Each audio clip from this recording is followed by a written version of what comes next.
High friends, welcome to all of you. आजचा lecture number आहे आपला 19 आणि आजच्या लेक्चरमध्ये पाहायचे आपल्याला 7 से 11 पासूनचे क्वेश्चन्स. हे लेक्चर्स राहिलं होतं तर ते आपण पहिले कंप्लीट करत आहे. पहा, पहिला क्वेश्चन आपल्यासमोर. The wattmeter reading of a transformer on open circuit test is 900 watt. म्हणजे द वॅटमीटर आहे एक reading of a transformer on open circuit, म्हणजे ट्रान्सफॉर्मरची एक ओपन सर्किट टेस्ट घेतली आपण आणि त्या टेस्टमध्ये ट्रान्सफॉर्मरच्या ज्या टेस्टमध्ये जे वॅटमीटर लावलेलं आहे आपण त्याच्यामध्ये रीडिंग भेटत आहे आपल्याला 900 वॅट. पुढे म्हटलेलं आहे ऑन शॉर्ट सर्किट टेस्ट, आणि शॉर्ट सर्किटच्या टेस्टमध्ये on full load circuit is 1600 watt, म्हणजे 1600 वॅट जे आहे ते शॉर्ट सर्किट टेस्टला आपल्याला दिसत आहे रीडिंग, आणि 900 वॅट जे आहे ते आपल्याला ओपन सर्किटला दिसत आहे. पुढे म्हटलेलं आहे what will be the iron losses at half load. आता बघा क्वेश्चन्स किती मस्त आहे, म्हणजे कन्फ्युजिंग, म्हणजे सोपाच आहे तसा, पण पोरं हे करतात. मग जसं हाफ लोड आहे तर त्या डोक्यात असतात किंवा 4ने भागायचं, तर 4ने भागणे, जर लोड अर्धा झाला तर 4ने भागणे हे कॉपर लॉसेससाठी आहे, आयरन लॉसेससाठी नाही आहे. आयरन लॉसेस हे no load, half load, full लोडवर सारखे राहतात, त्याच्यामुळे या हाफ लोडला कन्फ्यूज होण्याची गरज नाही आहे. दुसरी गोष्ट, इथं आपल्याला कॉपर लॉसेस नाही आयरन लॉसेस विचारलेले आहे, बरोबर, आयरन लॉसेस. त्याच्यामुळे आयरन लॉसेस हे आपल्याला 900 वॅट सांगायचे आहे, तर जे आपल्याला ओपन सर्किट टेस्टमध्ये भेटतील. म्हणून याचा राईट आन्सर राहणार ऑप्शन नंबर 900 वॅट. पुढचा क्वेश्चन आहे the full load copper loss of a transformer is 1600 watt. Full load copper loss of a transformer म्हणजे एक ट्रान्सफॉर्मर आहे ज्याच्यामध्ये फुल लोड लॉसेस जे आहे ते 1600 वॅट होत आहे. What is the copper loss at 75% full load, म्हणजे पूर्ण लोडच्या 75% लोडवर कॉपर लॉसेस किती असतील असं आपल्याला यांनी विचारलेलं आहे क्वेश्चन्समध्ये. तर क्वेश्चन सॉल्व करा तुम्ही आणि आन्सर सांगा काय आहे किंवा आन्सर याचं काय असू शकते. व्हिडिओला तुम्ही स्टॉप करू शकता क्वेश्चन सॉल्व करण्यासाठी. ठीक आहे, पहा तुम्ही सॉल्व केलं असेल याला. तर आता 1600 वॅट आहे, तर इथे लॉसेस जे आहेत तुम्हाला हाफ लोडवर नाही म्हटलं, म्हणजे हाफ लोड म्हणजे 50% म्हटलं असतं तुम्ही डायरेक्ट त्या 1600ला 4ने भागून दिलं असतं तर आपलं ॲन्सर जे आहे ते 400 आलं असतं, बरं, 4 चूक 16. पण आता इथे 75% लोड म्हटलेलं आहे, तर मग 75% लोडचं कसं. तर पहा, आता कॉपर लॉसेसचा फॉर्म्युला आपल्याला माहीत आहे, सिम्पल प्रॉब्लेम आहे हे, I²R. तर जे कॉपर लॉसेस आहे ते करंटच्या वर्गाच्या समप्रमाणात बदलतात.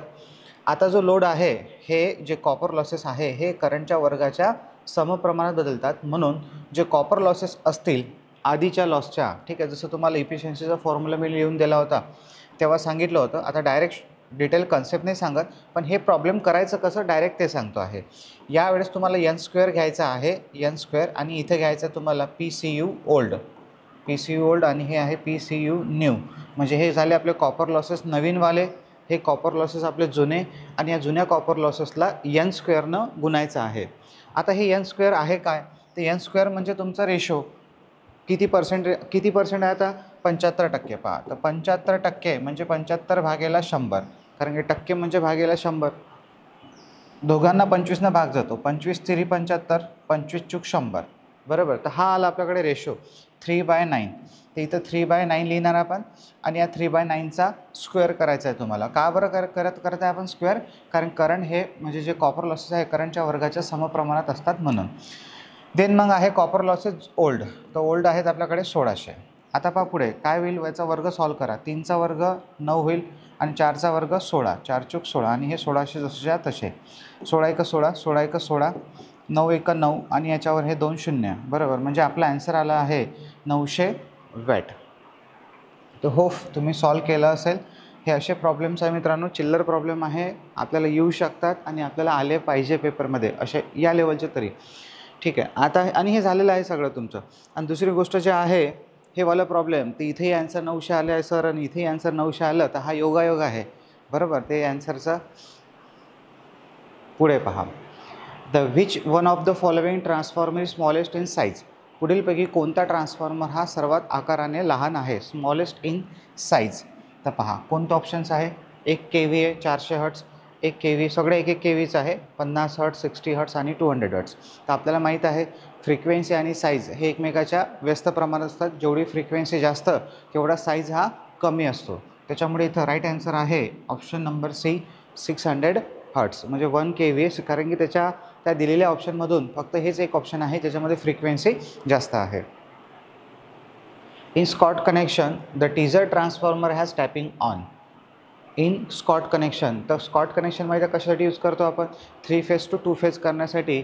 आणि त्याच्यामध्ये जो टीजर ट्रान्सफॉर्मरची जी टायपिंग असते ती किती पर्सेंटवर काढलेली असते तुम्हाला लिहून दिलेली आहे. तुम्हाला आठवत असेल तर √3/2 आणि त्याच्यामध्ये त्याचाच जर पर्सेंटेज केला आपण तर ते होते 86%.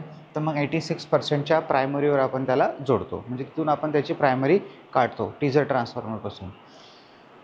पुढचा क्वेश्चन आहे, the function of a radiator tube in a transformer is.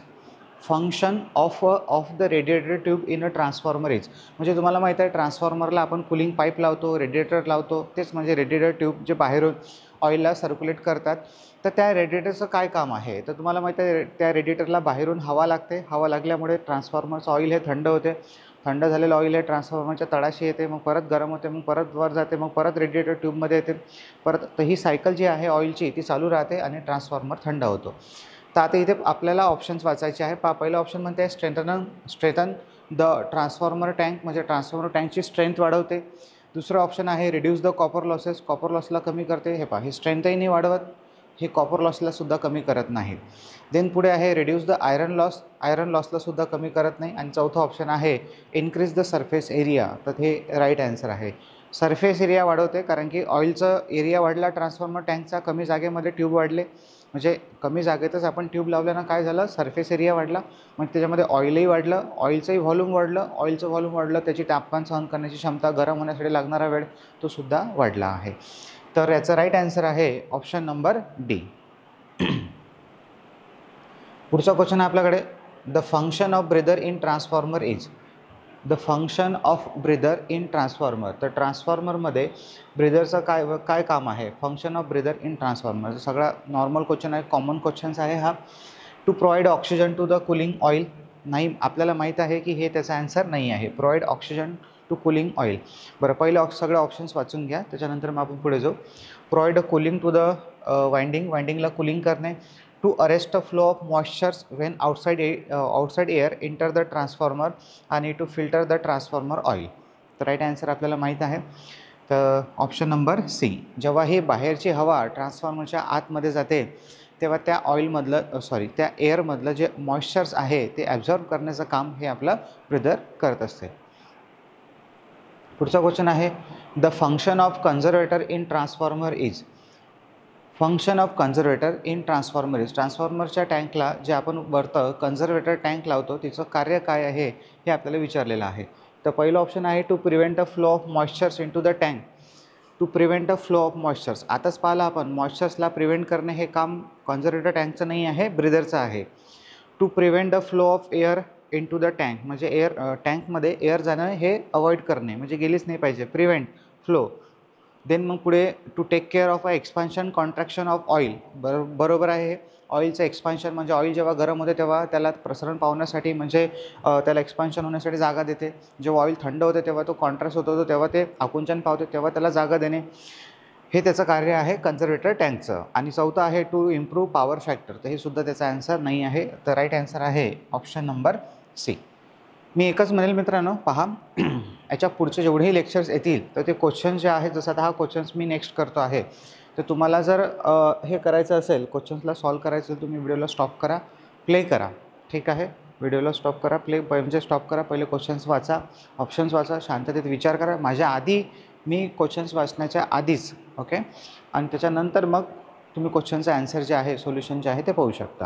म्हणजे तुम्हाला आणखी बेटरली वाटेल की नाही बा, मलासुद्धा प्रश्नांची उत्तरं येत आहे आणि लगेच प्रश्नाचे उत्तर काय आहे आणि ते का बरोबर आहे, त्याचं काय एक्सप्लेनेशन आहे हे तुम्हाला लगेच पटकन समजून जाते. Tap changer is use on a transformer for. ट्रान्सफॉर्मरमध्ये टॅप चेंजर हे कशासाठी यूज केले जाते? आता हा क्वेश्चन्स तुम्ही वाचला असेलच, तर आन्सर तुमचं ठरलेलं असेलच. तर adjustment in primary voltage, adjustment in secondary voltage, adjustment in both primary and secondary voltage, आणि ॲडजस्टमेंट ऑफ पॉवर फॅक्टर. त्याचं राईट आन्सर आहे ॲडजस्टमेंट इन सेकंडरी व्होल्टेज. माहीत आहे आपल्याला की जो बेसिकली आपण टॅप चेंजर लावतो आहे तो सेकंडरीचं व्होल्टेज ॲडजस्ट करण्यासाठी, व्होल्टेज रेग्युलेशन सुधारण्यासाठी आपण त्याला लावतो. Which transformer is called ideal transformer. पुढीलपैकी कोणत्या ट्रान्सफॉर्मरला आयडियल ट्रान्सफॉर्मर असे म्हणतात? तर पहिलं ऑप्शन आहे interviewed primary and secondary winding, तर ते बरोबर नाही आहे. इंटरव्ह्यूड प्रायमरी अँड सेकंडरी म्हणजे सेकंडरी आणि प्रायमरी वाइंडिंग एकमेकांशी जोडणे हा त्याचा कार्य, एकमेकांशी जोडलेले प्राथमिक आणि दुय्यम वळण ते इंटरव्ह्यूड म्हणजे तेच आहे प्रायमरी आणि सेकंडरी वाइंडिंगला जोडणे. देन पुढे no losses and magnetic leakage, म्हणजे त्याच्यामध्ये कोणतेही लॉसेस होत नाही आणि नो मॅग्नेटिक लिकेज म्हणजे कोणतंही लिकेज फ्लक्स नाही आहे. तर हा क्वेश्चन वाचल्याबरोबर आपल्या हे ऑप्शन्स वाचल्याबरोबर आपल्याला समजते की हे ऑप्शन्स बरोबर आहेत. पुढे only one will which purely inductive and would be on the loss free. मी जेव्हा जेव्हा एक एक ऑप्शन वाचतो आहे आता याच्या पुढे जेवढेही क्वेश्चन्स मी शिकवणार पूर्ण जेवढेही लेक्चर्स येतील तो क्वेश्चन्स तुम्ही आधी जर वाचत असाल तर वाचू शकता. अदरवाईज मी आता एक एक ऑप्शन तुम्हाला बरोबर आहे की चूक आहे हे लगेच तिथं सांगून देतो, म्हणजे तुम्ही थिंकिंग कशी करता ते कळतील तुम्हाला आणि मला प्रत्येक ऑप्शन्सवर तुम्हाला एक्सप्लेन करण्यासाठी सुद्धा बेटर होईल. तर इंटरव्ह्यूड प्रायमरी आणि सेकंडरी वाइंडिंग तर हे त्याचा आन्सर नाही आहे, तर चुकीचा आन्सर आहे. दुसरा हे त्याचा राईट आन्सर आहे. सध्या मी याला पॉईंटच करतो. मी आता याला पॉईंट यासाठी केला, राईट मार्क यासाठी नाही केला की होऊ शकते कोणता ऑप्शन अजून बरोबर असेल.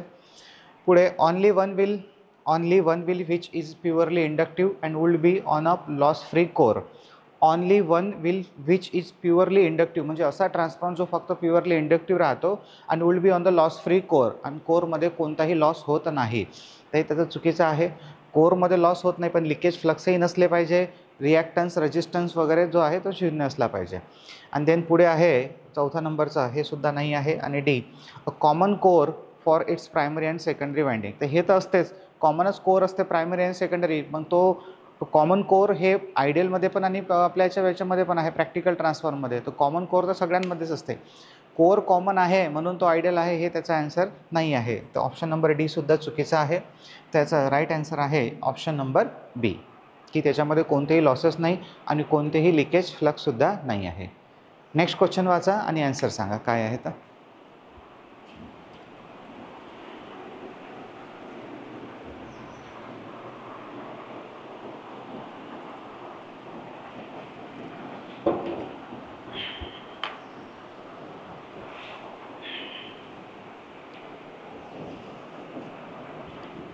काय म्हणते question.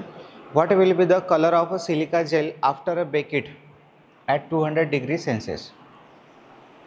What will be the colour of silica gel. Silica जेलचा कलर काय असेल. What will be the colour of a silica gel after bake it at 200 degree Celsius. म्हणजे जर त्याला आपण गरम केलं तर सिलिका जेलचा कलर काय असेल.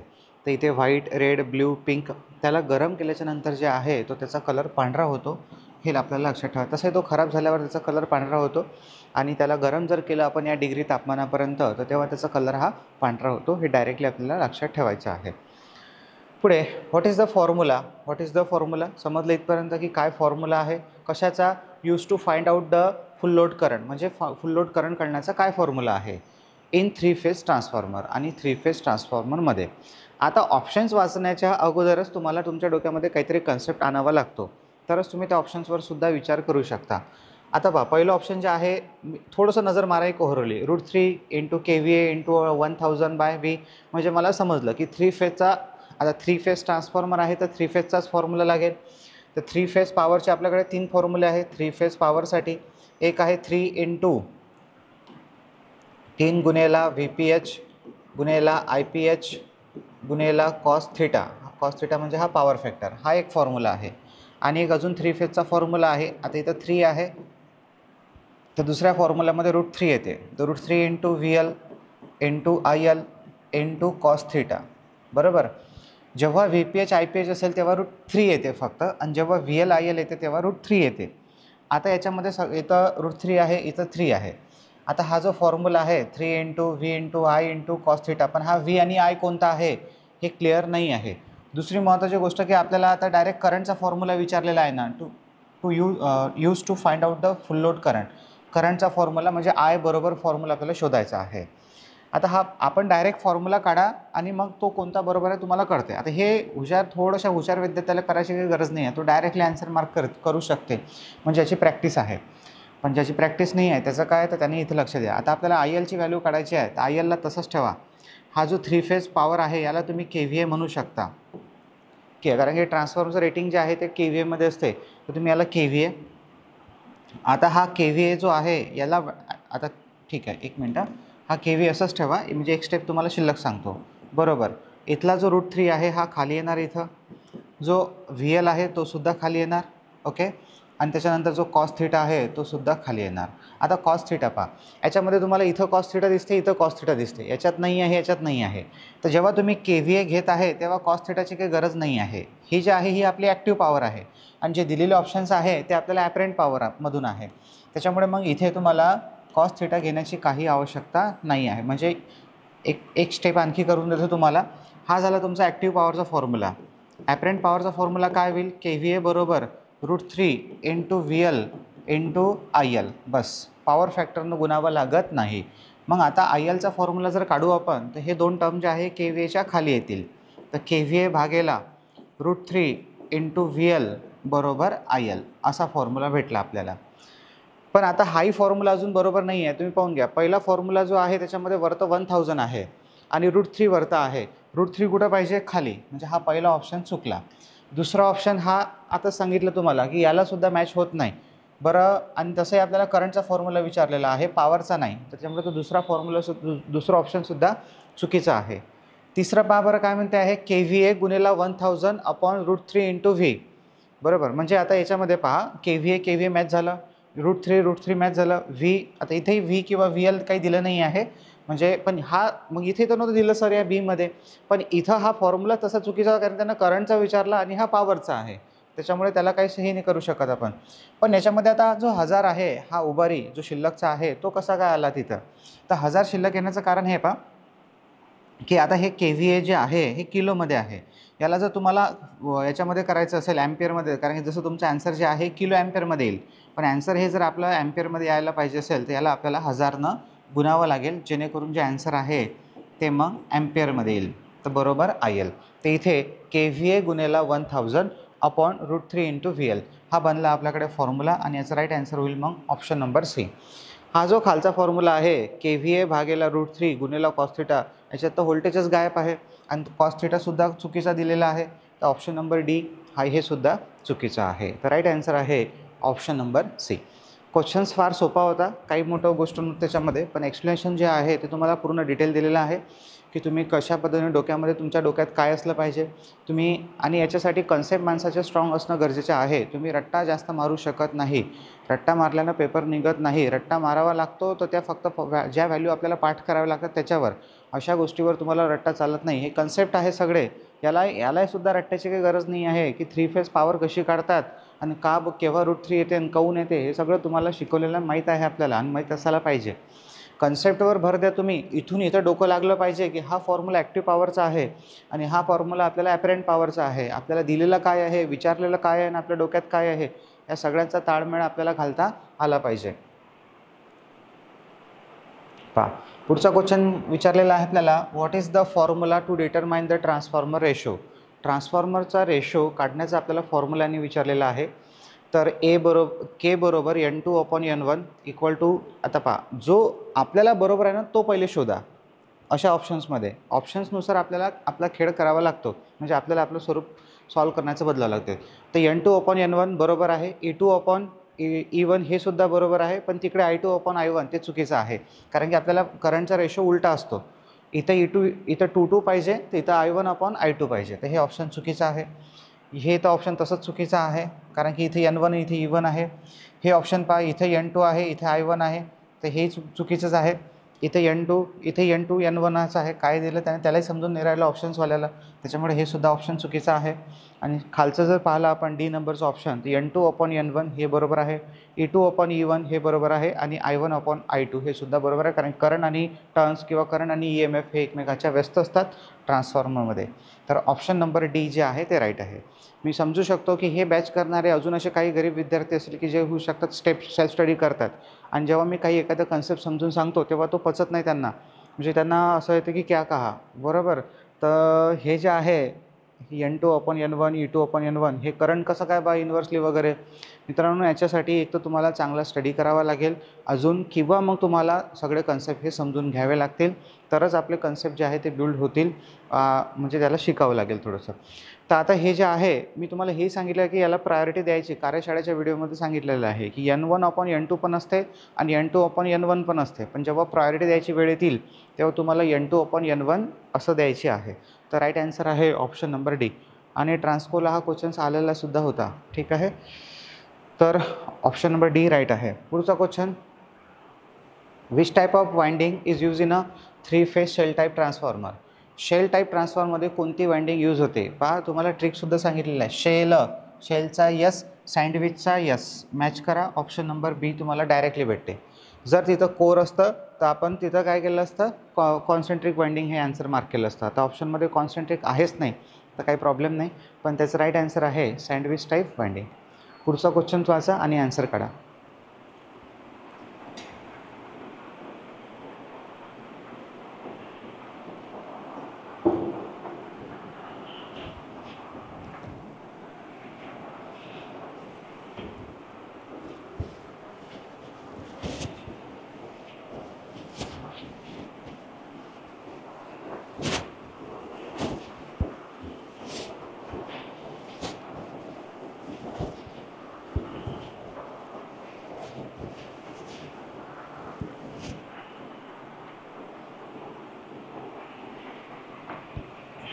डन.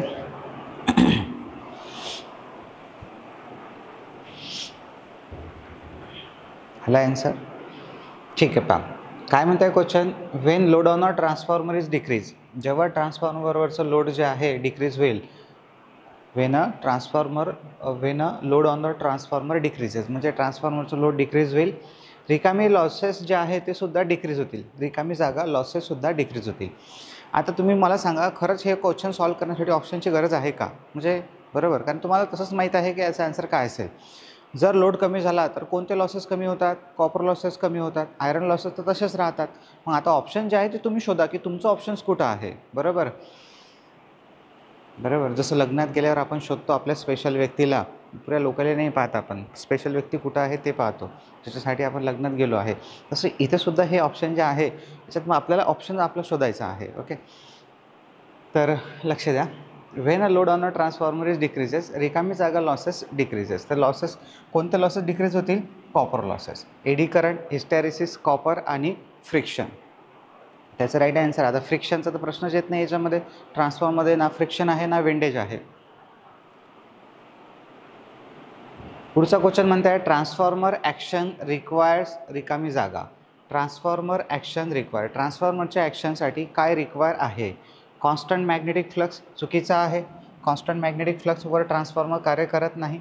इन्क्रीजिंग मॅग्नेटिक फ्लक्स ते सुद्धा चुकीचं आहे. अल्टरनेटिंग इलेक्ट्रिक फ्लक्स, इलेक्ट्रिक फ्लक्सचा तर पिक्चरच नाही आहे ट्रान्सफॉर्मरमध्ये, हे सुद्धा चुकीचं आहे. आणि चौथा नंबर अल्टरनेटिंग मॅग्नेटिक फ्लक्स. तर राईट आन्सर आहे याचं option number D, alternating magnetic flux. What is the purpose of backup fuse in a induction motor. Induction मोटरला बॅकअप फ्यूज लावण्याचं कार्य काय काम आहे हे आपल्याला विचारलेलं आहे. आता माहीत आपल्याला की जो फ्यूज आहे तो आपण शॉर्ट सर्किट प्रोटेक्शनसाठी लावतो. बरोबर. आता मला उत्तरं सांगावंच लागेल, कन्सेप्ट सांगावं लागेल. मी तुम्हाला पहिलेही सांगितलं आहे, क्वेश्चन्सला नेक्स्ट केल्याच्यानंतर तुम्ही थांबा, वाचा, विचार करा, उत्तर मार्क करा. ठीक आहे, कारण की पहा ना, कारण की बेटरली तुम्हाला आणखी जास्त कळू शकते अशा यानं. तर what is the purpose of backup fuse in a induction motor. तर इंडक्शन मोटरमध्ये बॅकअप फ्यूजचं काय कार्य आहे हे आपल्याला विचारलेलं आहे. तर जो फ्यूज लावतो आपण तो ओव्हरलोड किंवा शॉर्ट सर्किट प्रोटेक्शनसाठी लावतो. तर protection against the short circuit तर बरोबर आहे. ज्याला सध्या मी डॉट करून ठेवतो, काही की दुसरं काय असं शॉर्ट सर्किट ओव्हरलोड असं तर नाही भेटत. प्रोटेक्शन अगेन्स्ट द अंडरलोड तर हे चुकीचं आहे. Then protection against the overload तर हे सुद्धा बरोबर आहे. प्रोटेक्शन अगेन्स्ट ओव्हरलोड म्हणजे त्याच्यासाठी सुद्धा आपला फ्यूज जो आहे तो कार्य करते. आणि protection against the high voltage तर हे सुद्धा चुकीचं आहे, ऑप्शन नंबर डी. आता राहिला प्रश्न की हे दोन्ही जे बरोबर आहे ए आणि सी, पहा प्रायोरिटी द्यावं लागेल आता याला. Protection against the short circuit आणि protection against the overload. Fuse हा दोन्हीही पासून तुम्हाला प्रोटेक्शन देतो, ओव्हरलोड्सपासून पण आणि शॉर्ट सर्किटपासून पण. पण इथं काय म्हटलेलं आहे पहा आता, what is the purpose of backup fuse in the induction motor. आणि मेन वगैरे असं पण नाही म्हटलं की मेन पर्पज वगैरे असं काही नाही, किंवा प्रायमरी पर्पज काय, बस फक्त विचारलेलं backup fuse in a induction motor. तर जो बॅकअप, आता इथे एक शब्द वापरलेला आहे आणि बॅकअप फ्यूज. तर बॅकअप फ्यूज म्हणजे नक्कीच की दोन फ्यूज लावलेले असेल, म्हणजे एक जो स्टार्टर असेल त्याच्या जागी मेन एक फ्यूज आपला लावलेला असेल आणि त्याच्या आधी एक बॅकअप फ्यूज लावलेला असेल, ज्याचं मेन रिझन असते शॉर्ट सर्किटपासून बचाव करणे. तोही करू शकते ओव्हरलोडपासून, पण पुढचा पहिला जो फ्यूज असेल तो मेनली दोन्ही काम, शॉर्ट सर्किट, ओव्हरलोड, आणि हा जो आहे हा मागचा सुद्धा अजून म्हणजे सडनली जर करंट वाढला तर तो लवकर ब्रेक होतो. त्याचं राईट आन्सर आहे ऑप्शन नंबर ए. म्हणजे अशा वेळेस तुम्हाला शॉर्ट सर्किटला प्रायोरिटी द्यावी लागते. असे काही ट्रिकी क्वेश्चन्स असतात जिथं आपण कन्फ्यूज होतो, जिथं आपले आन्सर चुकू शकतात. तर अशा क्वेश्चनसाठी आपल्याला जास्त थोडीशी प्रॅक्टिसची आवश्यकता असते. पुढे पहा, metric horse power is equal to. आता तुम्हाला माहीत आहे 1 HP. 1 HP म्हणजे किती होते? तर 1 HP म्हणजे 746 पण होते आणि 1 HP म्हणजे 746 वॅट पण होते आणि 1 HP म्हणजे 735.5 पण होते. आता 735.5 म्हणजे 736 राऊंड फिगर करू शकता तुम्ही. पण आता हे जे दोन नंबर्स आहे हे वेगवेगळ्या मॅट्रिक्स पद्धतीनुसार आहे. जसं ही ब्रिटिश पद्धत आहे, सॉरी म्हणजे हे जे स्केल असतात आपल्या त्याच्यानुसार आहे. तर ही ब्रिटिश पद्धत आहे, तर ही मॅट्रिक्स पद्धत आहे. ओके, तर आता आपल्याला यांनी काय विचारलेलं आहे? मॅट्रिक पद्धत. तर मॅट्रिक पद्धतमध्ये मॅट्रिक हॉर्स पॉवर किती होते? तर मॅट्रिक हॉर्स पॉवर म्हणजे 735.5 किंवा 736. तर राईट आन्सर राहणार आपलं ऑप्शन नंबर डी, 736. 746 जे आहे ते का बरोबर नाही आहे? 746 जे आहे ते का बरोबर नाही? कारण की त्याच्यामध्ये आपल्याला माहीत आहे की आपल्याला मॅट्रिक विचारलेलं आहे. जर आपल्याला ब्रिटिश विचारलं असतं तर ते त्याचं राईट आन्सर असतं. ठीक आहे, पुढचा क्वेश्चन वाचा.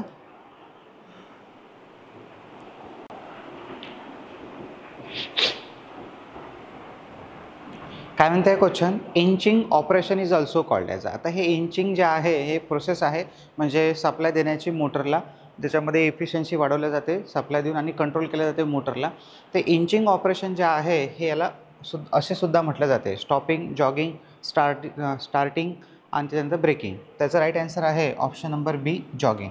आता हे जॉगिंगसुद्धा जे आहे हे तसंच असते इंचिंगसारखं, म्हणजे व्होल्टेजला ऑन ऑफ केल्या जाते, व्होल्टेजला रिड्यूस करून मोटरला ऑन ऑफ. आता ते बारीक अभ्यास आहे, त्याच्यामध्ये गेलो तर आपण तर तो कन्सेप्ट आता आपल्याला शिकायचा नाही आहे सध्या, कारण तेवढा वेळ नाही आहे. हा क्वेश्चन्स टाकण्याचं कारण एकच आहे की डायरेक्ट जर असा एखादा ऑड क्वेश्चन दिसला तुम्हाला की इंचिंग प्रोसेस काय आहे, तर लगेच पेपरमध्ये गेले जाऊन तुम्ही नोट डाऊन करून ठेवू शकता कुठं हे असं एखादा युनिक क्वेश्चन की इंचिंगला जॉगिंग असे म्हणतात. तर आपल्याला जर असा क्वेश्चन पेपरमध्ये दिसला तर डायरेक्ट आपण आपला आन्सर शोधायचं, मार्क करायचं, समोर निघायचं. पुढचा क्वेश्चन आहे, how many slip ring are there in a slip ring induction motor. Slip ring induction मोटरमध्ये किती स्लिप रिंग असतात? तुम्हाला माहीत आहे स्लिप रिंग इंडक्शन मोटरमध्ये आपण वाऊंड रोटर वापरतो. वाऊंड रोटरला आपण बाहेरून त्याच्यावर रोटर रेजिस्टन्स स्टार्टर जोडतो. आता जे वाऊंड रोटरवर वाइंडिंग असते ती स्टार असते, म्हणजे स्टार कनेक्टेड 3 फेज वाइंडिंग असते. तर 3 फेज वाइंडिंग असते तर तिथं आपण 3 स्लिप रिंग लावतो, 4 नाही लावत. जरी स्टार कनेक्टेड असेल तरी आपल्या न्यूट्रलचं काही तिथं घेणं देणं नसते, न्यूट्रल आपण आतमध्येच ठेवतो. तर इथं राईट आन्सर आहे ऑप्शन नंबर डी. पुढे, where centrifugal switch is mounted. Centrifugal switch हा कुठे माउंट केला जातो? रोटर शाफ्टवर. तर बरोबर आहे, रोटर शाफ्टवर असते समजा. सरफेस एकदमच चुकीचं जे आहे त्याला पहिलेच कॅन्सल करू आपण, जे एकदम थोडं एकदम म्हणजे आता पहा, रोटर शाफ्ट जसं तुम्ही मार्क केलं आणि चलो निघा समोर, तुम्हाला माहीत आहे रोटरवरच असतो. पण ते त्याचा आता याच्यामध्येच पहा, जर मी हे सगळे ऑप्शन्स नाही वाचले ना तर नक्की मी इथं माती खातो. बरोबर, रोटर शाफ्टवर असते. बरोबर आहे, तुम्हाला रोटर शाफ्टवरच माउंट केलेला असतो सेंट्रिफ्युगल स्विच. तुम्ही जर प्रॅक्टिकली पाहिला असेल, तुम्हाला मी फोटोजमध्ये सगळ्या इच अँड एव्हरी गोष्टी तुम्हाला दाखवलेल्या आहे. बरोबर, पण ते त्याचा ॲन्सर्स नाही आहे या क्वेश्चन्समध्ये. पहिले सगळे ऑप्शन्स वाचायचे मगच ॲन्सर ठरवायचं. तर रोटर शाफ्ट हा बरोबर आहे, पण एकदम बरोबर केव्हा टिक करायचं? जेव्हा सगळे ऑप्शन्स आपले वाचून झाले आहेत तेव्हा. सरफेस ऑफ द स्टेटर चुकीचं आहे, स्टेटरच्या सरफेसवर नसते. टर्मिनल ब्लॉकमध्ये हे तर तसंच चुकीचं आहे. देन आहे रोटर शाफ्ट. आता हे इथेही रोटर शाफ्ट म्हणते, इथेही रोटर शाफ्ट म्हणते.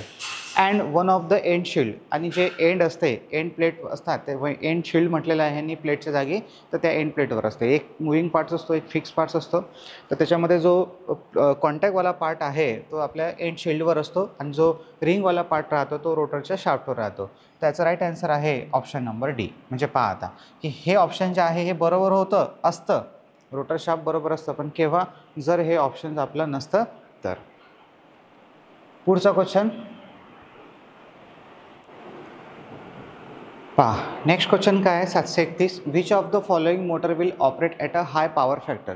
पुढीलपैकी कोणती मोटर जी आहे जी हाय पॉवर फॅक्टरवर कार्य करते? Universal motor, capacitor. Universal motor नाही आहे, चुकीचं त्याचा आन्सर आहे. ज्या मोटरला कॅपॅसिटर हा सुरुवातीला पण आहे आणि शेवटपर्यंत पण आहे तर ती मोटर जी आहे ती हाय पॉवर फॅक्टरवर कार्य करेल. युनिव्हर्सल मोटर त्याचा आन्सर नाही आहे. आता capacitor start, capacitor run motor आणि स्प्लिट फेज मोटर. हे जे स्प्लिट फेज आहे हेच म्हणजे हे प्रकार आहे याचे, कॅपॅसिटर स्टार्ट किंवा रेजिस्टन्स स्टार्ट, हे त्याचा आन्सर नाही आहे. आता राहिलं आपल्याकडे दोन ऑप्शन्स, बी आणि सी, कॅपॅसिटर स्टार्ट आणि कॅपॅसिटर रन. तर जो कॅपॅसिटर स्टार्ट म्हटलेला आहे तर इथं सुरुवातीलाच कॅपॅसिटर आहे, म्हणजे सुरुवातीलाच पॉवर फॅक्टर चांगला असेल. आणि आता आपल्याला जे म्हटलेलं आहे की motor will operate at a high power factor, तर जास्तीत जास्त हाय पॉवर फॅक्टरवर ऑपरेट कोणती मोटर करेल, जिच्यामध्ये कॅपॅसिटर हा शेवटपर्यंत कार्य करत आहे. म्हणून ते राईट आन्सर राहणार आपलं ऑप्शन नंबर सी. पुढे, in split phase the ratio of number of turns for a starting winding to that of the running winding is. आता इथे आपल्याला स्प्लिट फेज रेशो विचारलेला आहे. Number of turns, split phase मोटरमध्ये टर्न्सचा आपल्याला ratio विचारलेला आहे. Ratio of number of turns for a starting winding to running winding, म्हणजे वरतं जे आहे ते स्टार्टिंग वाइंडिंगचे टर्न्स आणि खाली जे आहे ते रनिंग वाइंडिंगचे टर्न्स, असा आपल्याला रेशो विचारलेला आहे. आता हा रेशो सांगण्यासाठी थोडासा, आणि रेशो कसा विचारलेला आहे पहा, 2.0 ग्रेटर दॅन 1, 1.0 म्हणजेच 1 आणि लेस दॅन 1. तर तुम्हाला विचार करावा लागतं की आता तुम्हाला माहीत आहे न्यूमरेटर जर मोठा असेल तर ॲन्सर हे 1 पेक्षा जास्त येते. जर न्यूमरेटर हा डिनॉमिनेटरपेक्षा लहान असेल तर ॲन्सर हे 1 पेक्षा कमी येते. मग आता स्टार्टिंग वाइंडिंग जे असते ते स्टार्टिंग वाइंडिंगचे टर्न्स कसे असतात, तर ते स्टार्टिंग वाइंडिंगचे टर्न्स आणि गेज तुम्हाला सांगण्यासाठी पहिले स्टार्टिंग वाइंडिंगचा रेजिस्टन्स आणि इंडक्टन्स आठवावा लागतो. तर पहा, स्प्लिट फेज मोटर, तर स्प्लिट फेज मोटरमध्ये जर पहिली मोटर घेतली आपण, resistance start, induction run motor. तर रेजिस्टन्स स्टार्ट म्हणजे जो स्टार्टिंग वाइंडिंगचा रेजिस्टन्स असतो तो जास्त असतो. स्टार्टिंग वाइंडिंगचा रेजिस्टन्स जास्त तर इंडक्टन्स कमी. आणि याच्या उलटं राहते रनिंग वाइंडिंग. रनिंग वाइंडिंग जे आहे त्याचं कसं राहते, इथं रेजिस्टन्स कमी राहणार, इंडक्टन्स जास्त राहणार. आता पहा, इंडक्टन्सवरूनच तुम्ही सांगू शकता, रेजिस्टन्ससाठी तर गेज बदलवला जाईल, पण इंडक्टन्ससाठी त्याच्या टर्न्समध्ये बदल केला जाईल. इथे इंडक्टन्स कमी आहे तर इथे टर्न्स जे आहे ते आपले कमी असतील. ठीक आहे. रेजिस्टन्स जास्त आहे, रेजिस्टन्स जास्त आहे म्हणजे वायर कशी राहणार, बारीक राहणार. इंडक्टन्स कमी आहे म्हणजे टर्न्स जे आहे ते कमी राहते. ठीक आहे. तर इथं राहणार लेस टर्न्स. आणि त्याच्यानंतर मग पुढे इकडे जे आहे रनिंग वाइंडिंग, आपल्याला रेशो कोणाचा विचारला आहे, नंबर ऑफ स्टार्टिंग वाइंडिंग. वर तर स्टार्टिंग आहे, खाली रनिंग आहे, हे सुद्धा लक्षात ठेवायचं. वर तर स्टार्टिंग पाहिजे की खाली रनिंग, म्हणजे वर तर स्टार्टिंग पाहिजे की रनिंग पाहिजे.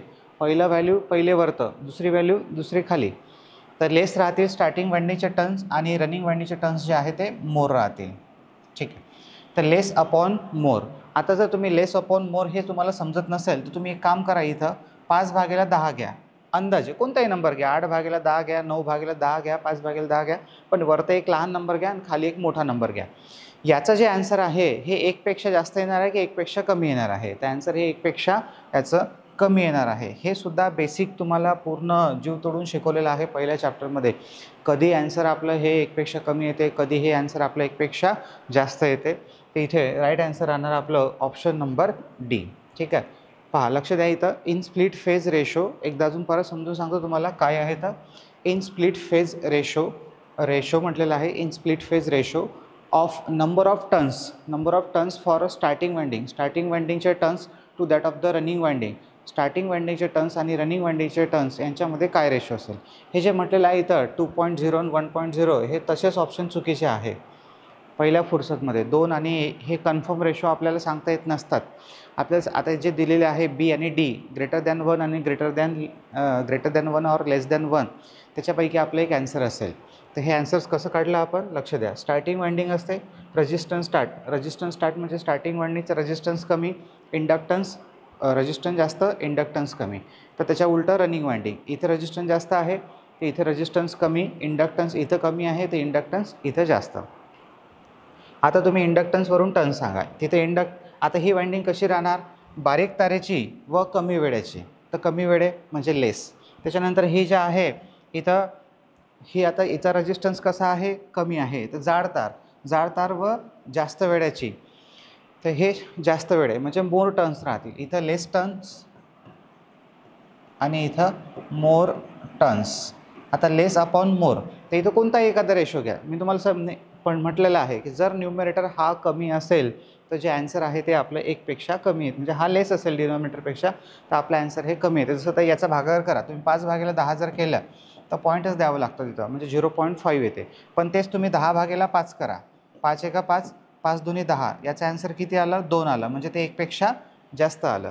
तर आपल्याला राईट ॲन्सर जे आहे ते 1पेक्षा कमी. म्हणून राईट ॲन्सर होणार ऑप्शन नंबर डी. पुढे पहा, the direction of universal motor can be reverse by. The direction of universal motor can be reverse by. Universal मोटरची डायरेक्शन आपण कशी रिव्हर्स करू शकतो? Reverse the supply terminal. चुकीचं आहे. सप्लाय टर्मिनलला बदलून आपण डायरेक्शन चेंज करू शकत नाही. एक गोष्ट मी सांगितली आहे मित्रांनो, तुम्ही प्रत्येकानं हे क्वेश्चन जे आहे हे आधी वाचूनच उत्तर पहा. मी थोडीशी पद्धत जी आहे आता तेवढी चेंज केलेली आहे. ओके, आजच्या लेक्चरमध्ये तुम्ही जर हे क्वेश्चन्स पहिले वाचून जर व्हिडिओ पाहत नसाल तर काही त्याला फायदा होणार नाही तुम्हाला जास्त. जसं सांगतो आहे तसं करत चला, मला काही प्रॉब्लेम नाही आहे. पण नंतर नका बोंबलो, ठीक आहे. ते इथे जे आहे रिव्हर्स द सप्लाय तुम्ही पहिले वाचलेलं असेल ना तर तुम्हाला आणखी बेटर समजेल की तुमच्या चुका काय आहे, तुम्ही काय मिस्टेक करताय, पेपरमध्ये नाही केल्या पाहिजे आपण त्या. कारण की मी त्याच उद्देशानं तुम्हाला समजून सांगतो आहे की तुम्ही हे सगळे ऑप्शन्स वाचले आहे म्हणून डायरेक्टली सांगितलं की हा चुकीचा आहे.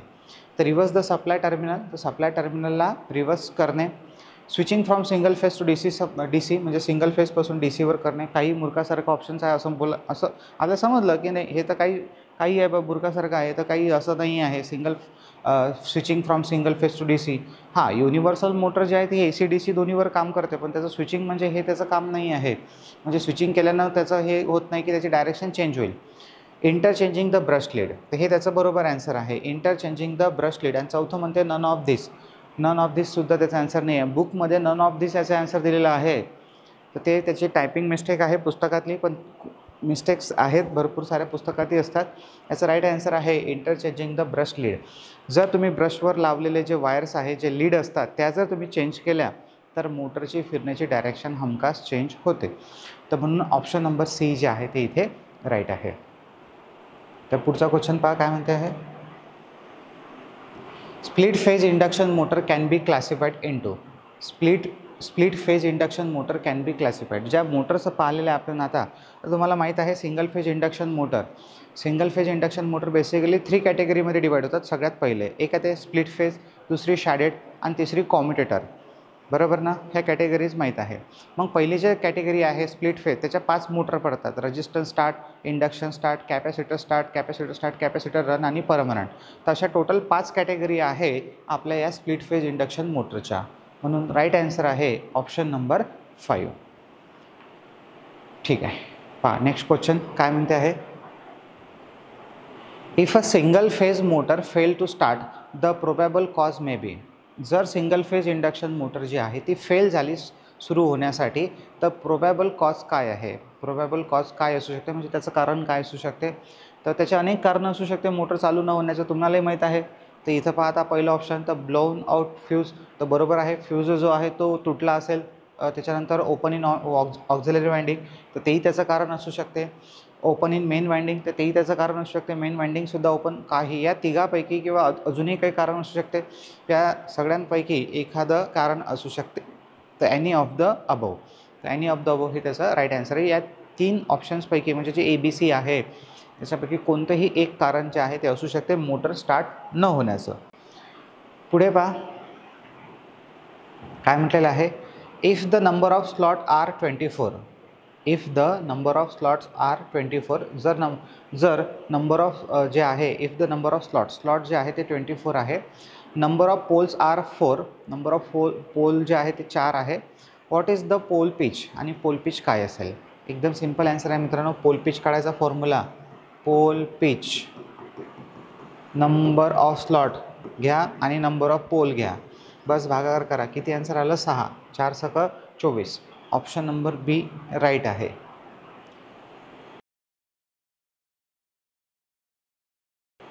The distance between 2 adjacent pole in armature winding is called as a. 2 adjacent पोलमधल्या अंतराला काय म्हणतात? दोन ॲडजसंट पोलमधल्या अंतराळ. आता हे अंतर तुम्ही सेंटर टू सेंटर मोजू शकता किंवा कॉर्नर टू कॉर्नर मोजू शकता. जसं हा एन पोल आहे आणि हा एस पोल आहे, तर तुम्ही याच्या सेंटर टू सेंटर मोजलं तर त्याला आपण पोल पिच म्हणतो, आणि तुम्ही इथून मोजलं तरी चालेल या अशा दोघांपासून, पण या अंतराला म्हणतो आपण पोल पिच. ठीक आहे, pole pitch to distance the between two adjacent. हां, तर हे मी दूर दूर दाखवले, एक लक्षात ठेवा, हे दूर दूर दाखवलं म्हणजे बायच्यात गॅप असते, हे याला चिपकूनच असते बरं, नाही तर मग अजून कन्फ्यूज व्हाल. The distance between two adjacent pole in armature winding, दोन ॲडजसंट पोलमधलं जे अंतर असते. आता हा याला असं जर चिपकवला आपण असा, ठीक आहे, तर तुम्ही या कॉर्नरपासून ते या कॉर्नरपर्यंत जे असेल, आता हे सगळं येलो येलो झालं सेंटरला, ठीक आहे, हे दाखवतो तुम्हाला, हे लक्ष द्या इकडे. हा पॉईंट, हा जो पॉईंट आहे आणि हा पॉईंट आहे, एक तर ह्या दोन पॉईंटमधलं अंतर हे झालं पोल पिच. पोल पिच म्हणजे एक पोल किती स्लॉट मिळून बनतो आहे ते त्याचं आन्सर असते पोल पिच, जे आताच आपण काढलेलं आहे pole pitch, number of slots upon pole.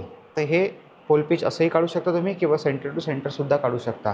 तर जे दोन डिस्टन्स आहे ॲडजसंट पोलमधलं त्याला आपण पोल पिच असं म्हणतो. In armature winding number of रिकामी जागा, number of active side are there. Armature वाइंडिंगमध्ये किती ॲक्टिव्ह साईड असतात? 5वा क्वेश्चन, आन्सर सांगा.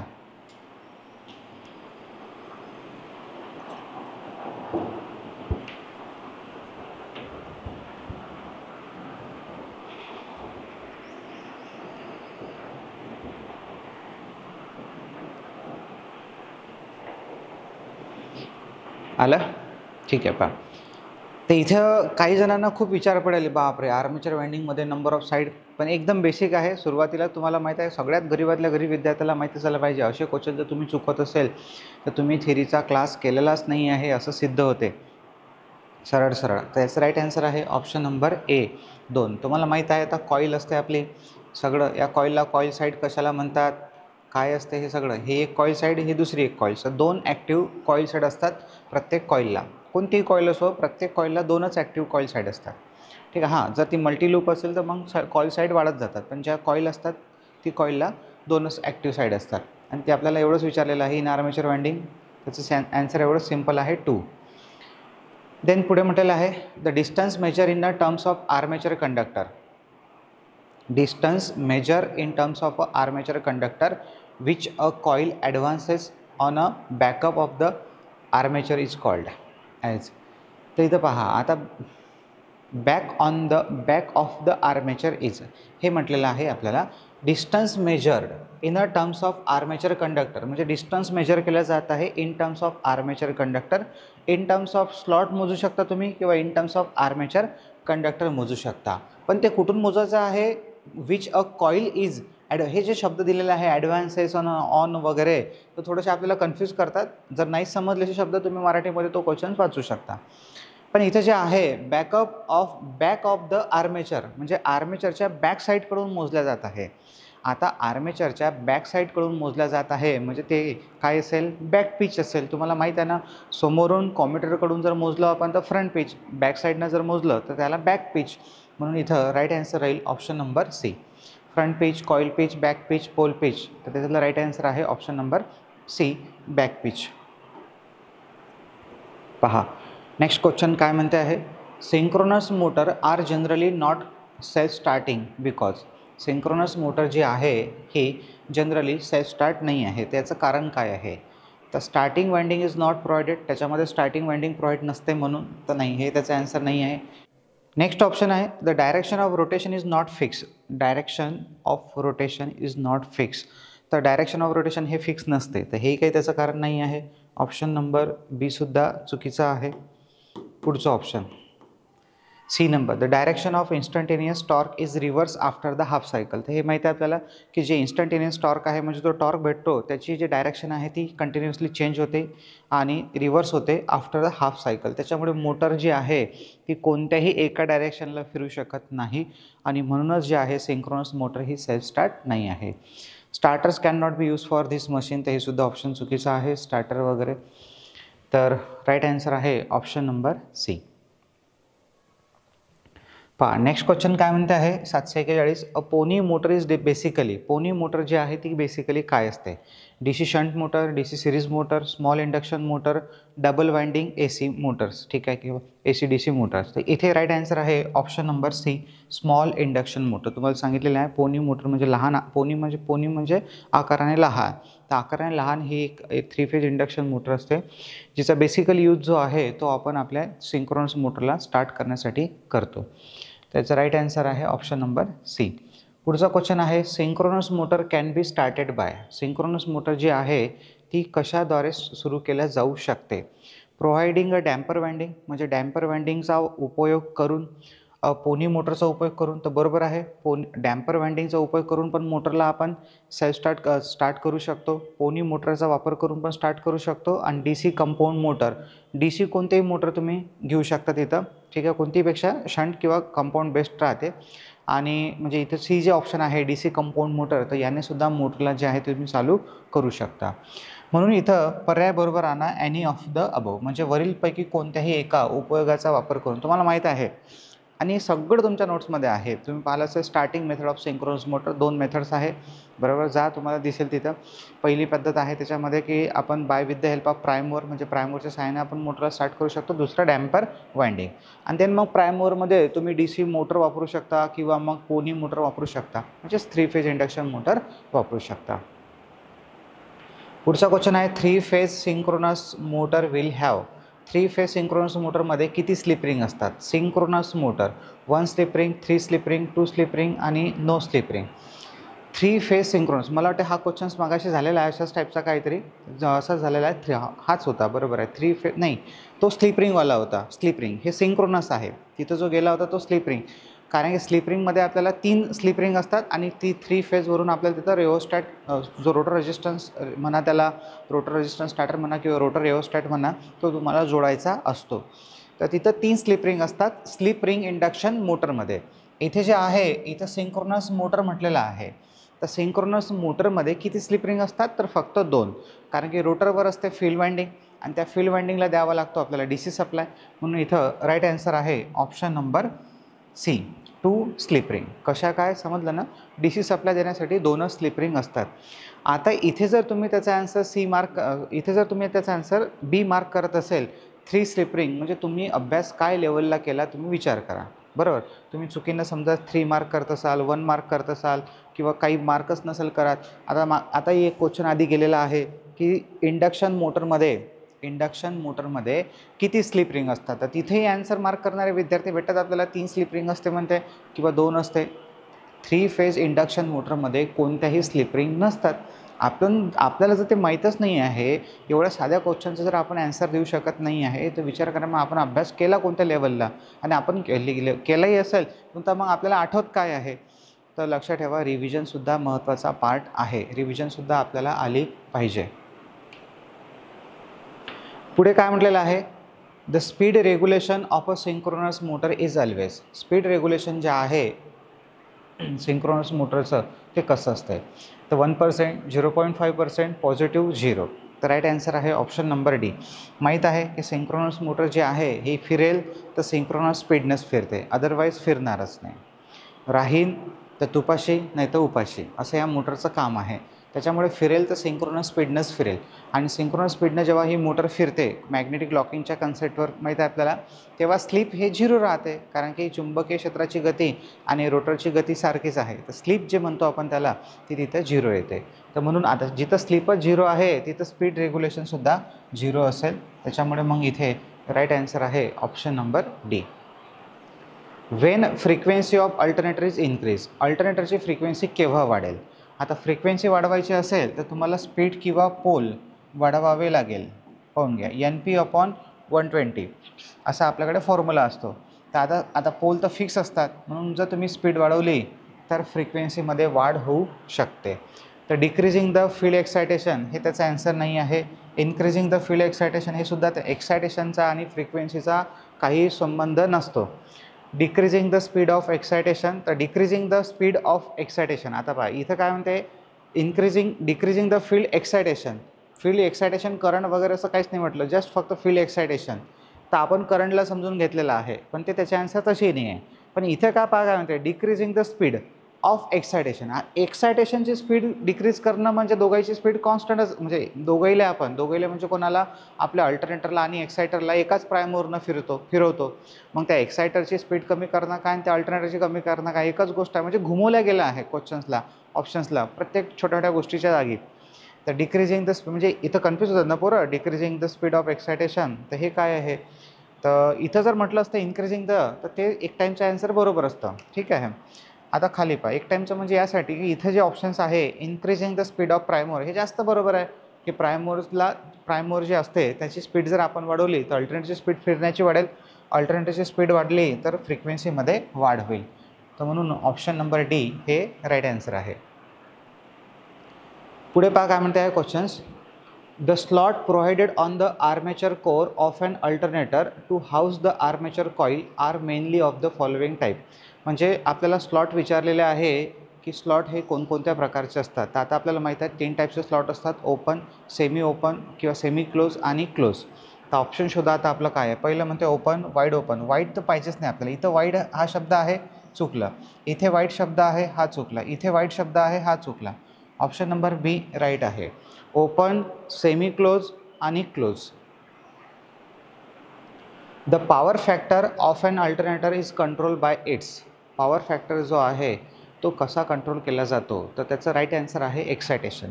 अल्टरनेटरचा पॉवर फॅक्टर आपण हा एक्सायटेशनने चेंज करू शकतो. तुम्हाला माहीत आहे normal excitation, under excitation, over एक्सायटेशनमध्ये कशा पद्धतीनं पॉवर फॅक्टर जे आहे ते चेंज होतात. लॅगिंग, लिडिंग, युनिटी आपण शिकलो आहे, ग्राफसुद्धा माहीत आहे तुम्हाला. ठीक आहे. फॉर प्रॉपर पॅरलल ऑपरेशन, म्हणजेच प्रॉपर पॅरलल ऑपरेशनसाठी 3 फेज अल्टरनेटर मस्ट हॅव. जो 3 फेज अल्टरनेटर आहे त्याचं मस्ट हॅव काय सेम असलं पाहिजे. रिकामी जागा सेम, स्पीड सेम असली पाहिजे, त्याचा काही संबंध नाही आहे. केव्ही रेटिंग ते तर कसंच नाही पाहिजे आपल्याला सारखं. हे दोन्ही ऑप्शन चुकीचे आहे. एक्सायटेशन सेम ते सुद्धा काही गरजेचं नाही आहे. आपल्याला 2 अल्टरनेटरचं मेन काय असते ते हे ऐकलंच नाही आहे तुम्ही, कधी पाहिलंच नाही. तुम्हाला माहीत आहे की व्होल्टेज सारखं असलं पाहिजे, त्याचा रेशो जो आहे तो सारखा असला पाहिजे, फ्रिक्वेन्सी सारखी असली पाहिजे, ते इनफेज असले पाहिजे, त्यांचा वेक्टर ग्रुप सारखा असला पाहिजे. ह्या सगळ्या प्रॉपर्टीज आहे. ते इथे राईट आन्सर आहे option number D, voltage rating. दोन्हीही अल्टरनेटरचं जे व्होल्टेज रेटिंग आहे ते मस्ट बी सेम, सारखं असलं पाहिजे.